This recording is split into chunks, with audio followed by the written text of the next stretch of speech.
d'orge. Quand nous disons 3 mesures d'orge, c'est Luc chapitre 24, le verset 44. 3 mesures. Première mesure s'appelle comment? Moïse. Deuxième mesure s'appelle comment? Vous ne connaissez pas? Non, prophète.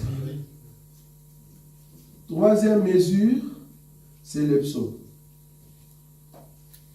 Ça va? Ces mesures, c'est les mesures que Israël mangeait. Depuis les temps anciens, depuis le temps du matin, Dieu a parlé avec Israël par la loi de Moïse. Dieu a parlé, quand on dit parler, c'est-à-dire leur donner la nourriture. Dieu a parlé avec Israël par la loi de Moïse, par les prophètes et par les psaumes. C'est les 3 mesures. Or, ceux qui seront sauvés dans les 3 mesures, la récompense n'est rien d'autre que indemne. Vous voyez ça? Le prix du salut là-bas, c'est indemne. Maintenant, après les 3 mesures, nous entrons maintenant au temps où le pain n'est plus dur, mais le pain est doux. Donc nous comprenons qu'une mesure de blé, une mesure de blé n'est rien d'autre que la grâce. Est-ce que vous voyez ça? C'est-à-dire, au 3e saut, bien que le cavalier va amener le mensonge, mais il ne va pas toucher à ceux qui seront gagnés au temps d'Israël et ceux qui seront gagnés au temps de la grâce. Et il ne fera rien contre l'enseignement, c'est-à-dire l'huile et le vin. Pour avoir l'huile, je vais un peu vite, pour avoir l'huile, il faut broyer l'olivier. Si vous broyez l'olivier, vous le laissez sous le soleil, alors l'olive, il faut broyer l'olive, qu'est-ce que je dis? Il faut broyer l'olive et le laisser sous le soleil, c'est alors que l'olive va dégager l'huile. Vous êtes d'accord avec moi? Or, notre olive qui a été broyée à la croix, c'est notre Seigneur Jésus. Le soleil l'a frappé et il a laissé tomber l'huile. Au jour de la Pentecôte, l'huile a été répandue sur les disciples. Ça, vous avez vu. Pour avoir du vin, il faut prendre le raisin et le broyer, faire sortir le jus, le laisser fermenter, alors le jus de raisin devient du vin. En d'autres termes, Jésus, en mourant à la croix, il a fait sortir son sang. Or, son sang n'était pas encore du vin, c'était du jus. Il a dit, ne me touchez pas, il faut que je monte auprès de mon Père. Il est monté, fallait attendre encore 10 jours. Après le 10e jour, il descend sur les disciples. Quand on les regarde, il dit, waouh, ils ont bu du vin. Nous comprenons que le sang qui était le jus devient le vin. Waouh. Est-ce que vous voyez ou pas? Si vous ne voyez pas, il faut demander. Ici, c'est la Bible qui parle. Quand on dit l'huile, c'est l'olive broyée, laissée sous le feu du soleil pour que l'huile sorte. Jésus à la croix, le soleil l'a frappé. Il est mort à la croix pour que nous ayons son esprit. Le raisin, il faut le broyer, nous aurons le jus. Il faut le laisser fermenter. C'est alors que le jus deviendra du vin. Jésus, en mourant à la croix, c'était le raisin qu'on a pressé. Le jus est sorti. Mais il faut attendre 50 jours. Pentecôte, 50. 50 jours de fermentation. Et le jour de la Pentecôte, il redescend sur les disciples. Quand on les regarde, il dit, ils ont bu du vin. Alors que Paul vient, va dire, nous n'avons pas bu du vin, c'est encore la 9e heure. Mais non, vous avez bu, mais le vin spécial. Ça, vous voyez ça? Non, pas sangria.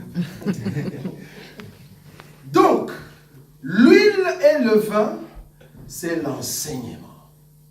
Mais quel enseignement? Un enseignement qui adoucit et un enseignement qui guérit. Pourquoi je dis ça? Je vais prendre une écriture.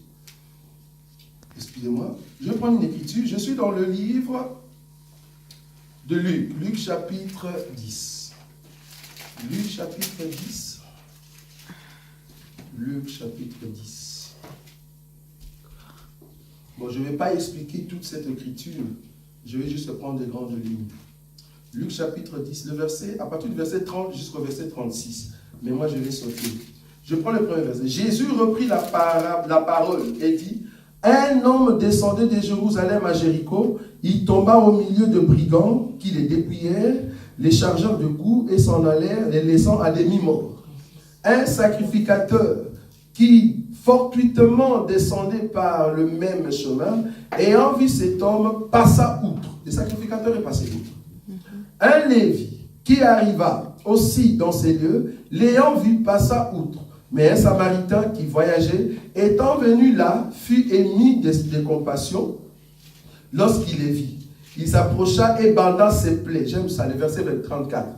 Il s'approcha et banda ses plaies en y versant quoi? De l'huile et du vin. Puis il les mit sur sa propre monture et le conduisit à une hôtellerie et prit soin de lui. Le verset 35. Le lendemain, je m'arrête là. Le lendemain, il tira 2 deniers, le donna à l'autre et dit, aie soin de lui, et ce que tu dépenseras de plus, je te le rendrai à mon retour. 2 jours.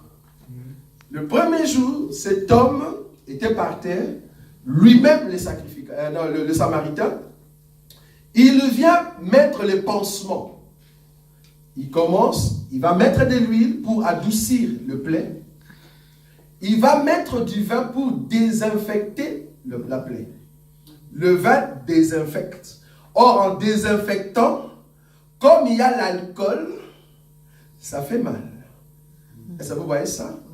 Le vin désinfecte, mais ça fait mal. Mais par contre, l'huile adoucit. Est-ce que vous voyez l'enseignement qui nous fait mal et l'enseignement qui nous adoucit? Nous avons l'enseignement de la douceur et l'enseignement de la dureté de notre Père. Parce que le sacrificateur ici, c'est notre Père, c'est le Seigneur Jésus. Il va d'abord prendre soin de nous lui-même. La Bible dit, il nous amène à l'hôtellerie. Je souligne ici, selon l'Écriture, ces jours-là, l'hôte ne nous a pas touchés. Les hôtes, la personne qui habitait là-bas, il ne nous a pas touchés. La seule personne qui nous a touchés, qui a pris soin de nous, c'est le Seigneur lui-même. C'est les Samaritains.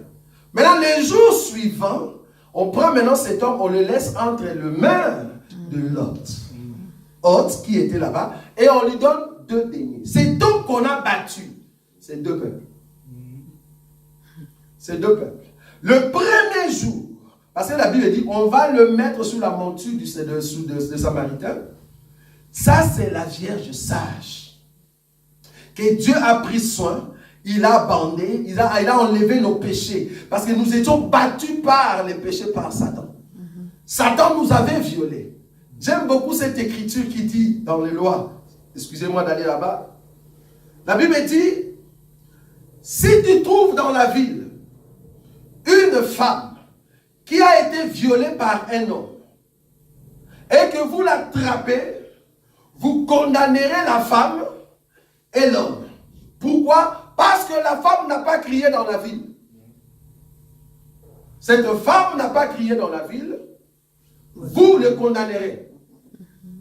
Mais par contre, si vous attrapez un homme et une femme dans les champs, et que vous l'attrapez, vous l'amenez, vous condamnerez l'homme. Parce qu'il se pourrait, j'aime ça, il se pourrait que cette femme a crié, mais personne n'est venu en aide. Il se pourrait. Nous servons un Dieu de il se pourrait. Ceux qui étaient dans les champs, dans la sauvagerie, en dehors de la maison, parce que la ville c'est une maison. Ceux qui étaient en dehors de la maison, c'est nous. Le diable nous a violés. Le diable nous a déchirés par les péchés. Mais quand Jésus est venu, il va condamner les diables, mais pas nous. Nous ne serons pas condamnés, frère. Parce que nous allons recevoir la grâce de la part de cet homme, le bon juge. Amen. Mais le diable sera condamné, on va le jeter en enfer. Mais Israël, qui était dans la ville, bien que le diable est en train de les tourmenter, ils ont encore tué le Seigneur. Dieu dit, on va condamner Israël, cette femme, parce qu'on l'a violée dans la ville et elle n'a pas crié. Est-ce que vous voyez ça? Oui. Nous avons crié, Seigneur, qui peut nous sauver? Il n'y avait personne. Parce que les gens qui vont nous sauver là-bas, c'était des prophètes. Ils n'étaient pas là. Mais Israël avait des prophètes dans la vie. Et il a vu des prophètes, au lieu de crier, il dit, je me contente avec cet homme de Satan. Parce que la Bible dit, Jérusalem, Jérusalem, toi qui tues le prophète. Donc nous comprenons que cette femme Jérusalem était contente de faire la relation sexuelle avec les Satan. Avec les diables. Parce qu'il a connu la profondeur de Satan. Il a tué les prophètes. Il n'a pas crié. Donc nous avons compris que le Seigneur ici, comme Samaritain, qu'est-ce qu'il a fait? Le premier jour, il va d'abord bander. Il bande nos plaies en y mettant quoi? L'huile et le vin. Le vin, c'est pour désinfecter nos plaies. Et l'huile, c'est pour adoucir nos plaies. Et la Bible dit que c'était le premier jour. Le deuxième jour, le lendemain, donc le jour suivant, il va prendre maintenant cet homme et les donne entre les mains de l'autre. Qu'est-ce qu'il fait? Il prend 2 deniers. C'est le prix d'un journalier.